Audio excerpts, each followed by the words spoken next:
para intervenir y mejorar, por supuesto, estas cifras. Ya está con nosotros nuestro invitado, el profesor Juan Carlos Alarcón. Por favor, si nos puede confirmar, si nos escucha, perfecto, estamos acá en este lado de la cabina, en la 96.9. Hola, buenos días. Sí, se les escucha muy bien. Saludos con todos, con la audiencia. Muchas gracias, economista, por estar aquí conectado en la 96.9 en Voces y Opiniones. Para las personas que nos escuchan, él es profesor de Dirección Financiera del IDE Business School. Estábamos previamente hablando un extracto acerca de las proyecciones que hay entre el Ministerio de Finanzas y también las que prevén los organismos internacionales. Resulta ser un poco positivo, como se piensa a manera local, hablando de un 2.5 de crecimiento de nuestra economía, pero en lo exterior se habla máximo de un 2,1, incluso hasta de un 1.8%. ¿Cuáles de estos factores podrían ser más cercanos a nuestra realidad, considerando que ya dejamos pasar el primer semestre del año? Sí, yo creo que como país tenemos que cuestionarnos estas cifras que tenemos hoy por hoy en cuanto al crecimiento económico. No podemos pretender que el crecimiento por debajo del 3% supone un crecimiento saludable para la economía, porque no lo es. Un crecimiento saludable en una economía con los índices de pobreza que tiene el Ecuador tiene que estar por encima del 3% desde una lógica prolongada. Es decir, nosotros deberíamos tener por lo menos un quinquenio de crecimiento sostenido que nos permita mantener un crecimiento acumulado que nos haga duplicar nuestro Producto Interno Bruto. Pero lo importante no es el producto per se, sino es cómo la población percibe ese crecimiento económico. ¿Por qué? Porque nosotros tenemos en economía un indicador que es importante, que es el Producto Interno Bruto per cápita. El Producto Interno Bruto per cápita mide cómo cada uno de las personas, de los ciudadanos de un país, recibe una parte de ese producto, de eso que genera el país, de esa riqueza. Y nosotros lo que hacemos es dividir el Producto Interno Bruto para el número de habitantes. ¿Qué pasa ahí? Que nosotros nos estamos ubicando por debajo de la media regional en este indicador del Producto Interno Bruto per cápita. Entonces, eso significa que nosotros tenemos que generar políticas de crecimiento que vayan más allá de las políticas que están generando países que ya están más desarrollados, países que ya tienen un crecimiento del producto estancado quizá en el 2 o en el 2.5%, pero que ya no están en el nivel de pobreza que tiene el Ecuador. Y eso es importante que nosotros entendamos dentro del marco de las políticas públicas.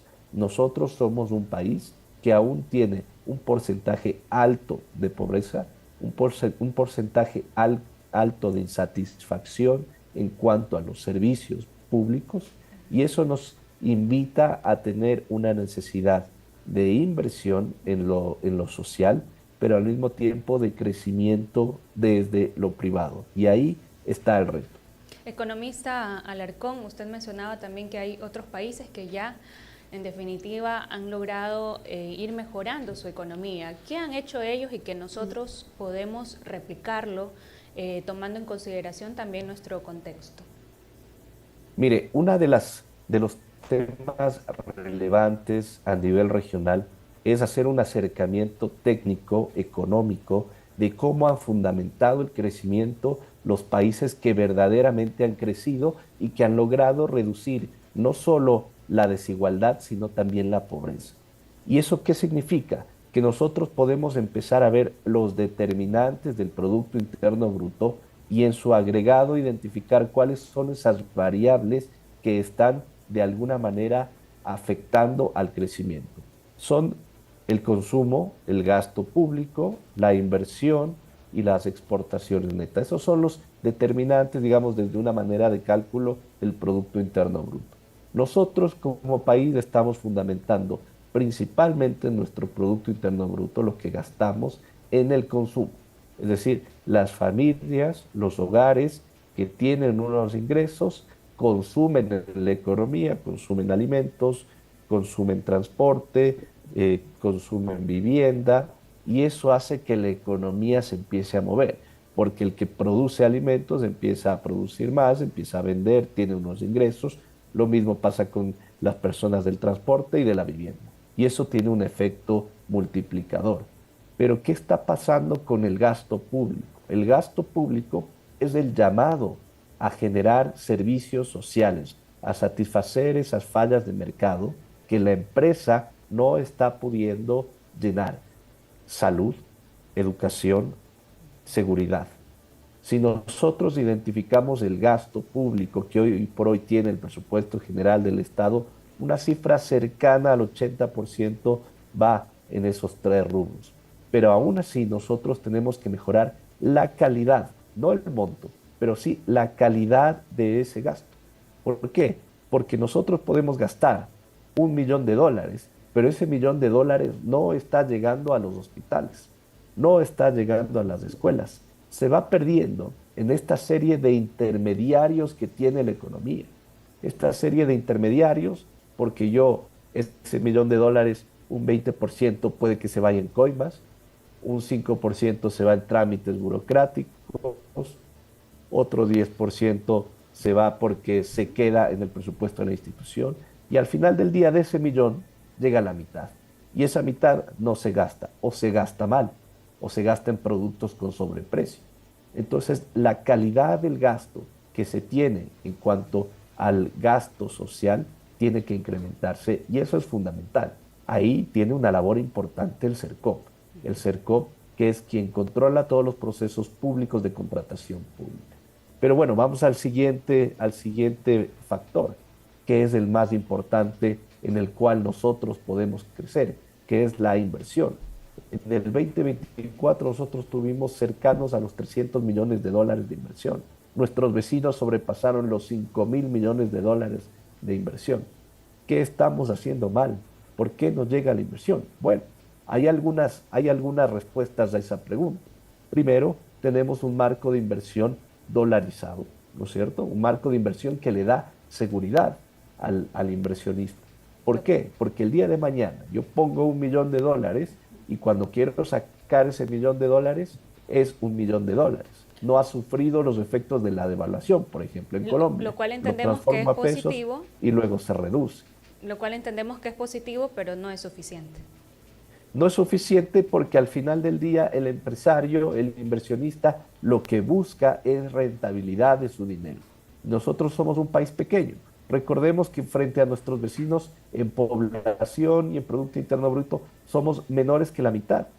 ¿Y qué busca el empresario? ¿Qué busca el inversionista? Un mercado grande en donde puede invertir, por ejemplo, en una empresa de distribución de materiales de construcción y va a tener un público al cual va a poderle vender amplio. Y eso no está sucediendo. Entonces, ¿qué tenemos que hacer nosotros? Fomentar con políticas que estén alineadas. Primero, a las mejores prácticas internacionales, reducir la carga impositiva que nosotros tenemos. Y eso no es decir por decir. Nosotros tenemos un 15% de utilidades a los trabajadores que no lo tiene otro país de la región. Si yo vengo e invierto de mis utilidades, que es mi rentabilidad, el 15% lo tengo que redistribuir entre los trabajadores. Ese es un impacto importante a mi rentabilidad. Además, considerando que yo ya vendo poco. Entonces, nosotros tenemos casos como Colombia, miremos el caso de Perú, en donde el riesgo país, que es un determinante no más que de la sostenibilidad fiscal, porque el riesgo país lo que está midiendo es la capacidad que tiene ese país de hacer frente a sus deudas, de pagar lo que se ha comprometido que va a pagar. Y en Perú han conseguido que esa cifra de riesgo país permanezca siempre por debajo de los 300 puntos. Nosotros, recordemos, pasamos los 1.000 puntos, llegamos a los 1.800 y ahora ya estamos por los 800 puntos, aún más del doble de lo que tienen nuestros vecinos. ¿Y por qué es relevante esa cifra? ¿Por qué es relevante cómo nos perciben como país en los mercados, qué tanto riesgo tenemos. Porque el empresario toma ese riesgo como base para hacer sus cálculos de inversión. Nosotros tenemos un determinante que es el Weighted Average Cost of Capital, el WACC, que es una cifra que se usa en finanzas para descontar los flujos que va a generar esa empresa. Es decir, yo me pongo esta empresa de construcción, de materiales para la construcción, y el año uno voy a vender $100,000, luego $200,000, luego $300,000. Yo descuento esos flujos y los traigo a valor presente. ¿Cuánto vale esa empresa hoy por hoy? Y para descontarlos necesito esa cifra de riesgo país. Si el riesgo país es alto, como pasa en el Ecuador, estos proyectos necesitan ser más rentables que en los vecinos para poder ser financiables. ¿Por qué? Porque esa tasa de descuento es alta y es decir, los flujos van a reducirse para su valor presente neto. Eso hace que la inversión se reduzca. Eso hace que los inversionistas necesiten proyectos más grandes.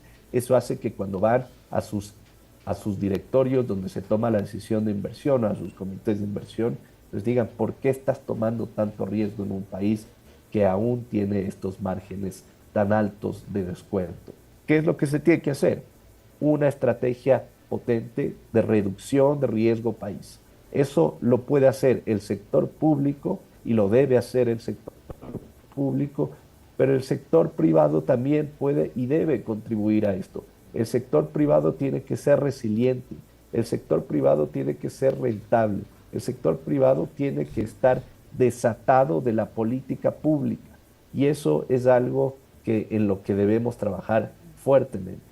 Economista Alarcón, y siguiendo en esta línea de inversiones, ¿cuáles son estos sectores que tienen alto potencial y los cuales se debería seguir reforzando justamente para poder generar más ingresos al Ecuador? Sí, en economía hay un ejercicio que es bastante importante, que es identificar en lo que somos buenos y dedicarnos a eso. Las ventajas competitivas que se denominan. Es decir, si yo soy un país que tiene una exportación de materia prima importante, calidad de productos alta y que tiene un tamaño pequeño, probablemente no me voy a tener que dedicar a la producción masiva en cuanto a tierra intensiva en tamaño del- de la tierra en la que estoy produciendo, porque hay otros países, por ejemplo, los países africanos, que en competencia, en cantidades, nos van a ganar. Pero ¿en qué sí podemos enfocarnos? En calidad de los productos y calidad de los servicios. El Ecuador ha estado durante muchos años dedicado a el desarrollo de los productos de la materia prima y tenemos que empezar a salir de ese ciclo de las commodities. ¿Por qué? Porque los productos de la materia prima, los commodities que se llaman los mercados internacionales, tienen una volatilidad de sus precios muy alta. Es decir, los precios suben y bajan, fluctúan sin seguir una lógica definida, sino la de la oferta y la de la demanda. Si un país produce demasiado, puede que los precios bajen. Si la población en general produce demasiado, los precios bajan y eso actúa negativamente en contra nuestro. Entonces, ¿qué necesitamos? Primero, identificar esas transformaciones que pueden tener nuestros productos de exportación e identificar las cadenas de valor de estos productos que ya están siendo exportados exitosamente a los mercados internacionales. Miremos el caso del camarón. Qué caso de éxito tan grande que tenemos como país en la exportación de camarón.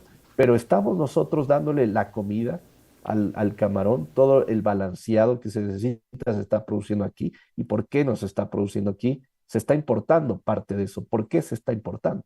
Entonces, todo la dinámica del encadenamiento productivo hacia atrás, que significa todos los productos que requieren para producir este último producto final, pueden generar empleo, pueden generar trabajo, pueden generar crecimiento. Pero no nos olvidemos también de los servicios. Y esto es importante. Miremos el caso de Costa Rica. Costa Rica crece muchísimo en la última década basada en un tipo de servicio que probablemente ahora con la inteligencia artificial va a desaparecer, que son los call centers. En Costa Rica, la gente se preparó para hablar muy buen inglés, se hicieron alianzas estratégicas con empresas internacionales y cuando usted llama desde Estados Unidos, cuando usted llama desde el resto de Latinoamérica, va a un call center en Costa Rica y ahí lo atiende. Claro, gran porcentaje de la inversión en Costa Rica está en los call centers. Gran porcentaje del PIB está basado en los call centers, que son un servicio, no son un producto, es un servicio que da la gente. Pero para poder dar esos servicios, ¿qué se requiere? Primero, una educación, una capacidad importante de la población. En este caso son los idiomas, pero en otros casos puede ser la programación, en otros casos puede ser el entendimiento de mercados. Eso es tremendamente relevante que nosotros lo tengamos claro. Necesitamos como país capacitarnos, necesitamos como personas estar en la vanguardia de lo que está sucediendo en los países, lo que está sucediendo en el mundo. Y luego también es importante que el sector empresarial empiece a tomar conciencia de las oportunidades que existen si nos abrimos a los mercados. Y no estoy hablando solamente del sector empresarial grande, que es un sector que ya está siendo atendido por la banca, que es un sector que conoce normalmente de cuáles son las tendencias del mercado y que tiene exposición a mercados globales. Me estoy refiriendo principalmente al sector empresarial mediano y pequeño. Tenemos que entender que nosotros desde nuestros negocios, grandes, pequeños, medianos, podemos empezar a diferenciarnos a nivel nacional y a nivel internacional. Empecemos a incorporar tecnología en nuestros procesos, empecemos a automatizar las cosas que se pueden automatizar, empecemos a mirar las mejores prácticas que se realizan internacionalmente. Pensemos en grande, ¿por qué no vamos a Colombia? ¿Por qué no vamos a Perú? ¿Por qué no nos expandimos? Y eso requiere una asesoría específica, una capacidad de entender el mercado, de entender cómo hacer negocios. Y ahí es importante la capacitación. Por eso la Escuela de Negocios del IDE da esas herramientas que el empresariado necesita. Yo, digamos, creo que es muy necesario comparar el nivel de MBAs que existe, que de personas que han hecho una maestría en negocios, que existe entre Colombia, Perú y Ecuador, para no irnos muy lejos, nuestros vecinos. Y vamos a ver que probablemente en Ecuador tenemos una cifra muy baja comparativamente con nuestros vecinos. Necesitamos prepararnos en cómo hacer negocios. Necesitamos entender cómo hacer negocios globalmente. Y eso nos va a permitir que en cualquier sector en el cual nos vayamos a dedicar, nos vaya bien, porque vamos a saber cómo actuar en esos sectores. Al final se reduce a eso también, ¿no? En la preparación que puede tener cada profesional y desde esa manera también ir aportando a una mejor cultura incluso económica. Así es. Bueno, y también le queremos agradecer muchísimo al economista Juan Carlos Alarcón por esta clara exposición sobre las perspectivas económicas en nuestro país. Muchísimas gracias y esperemos tenerlo acá en otra oportunidad. Muchas gracias a ustedes.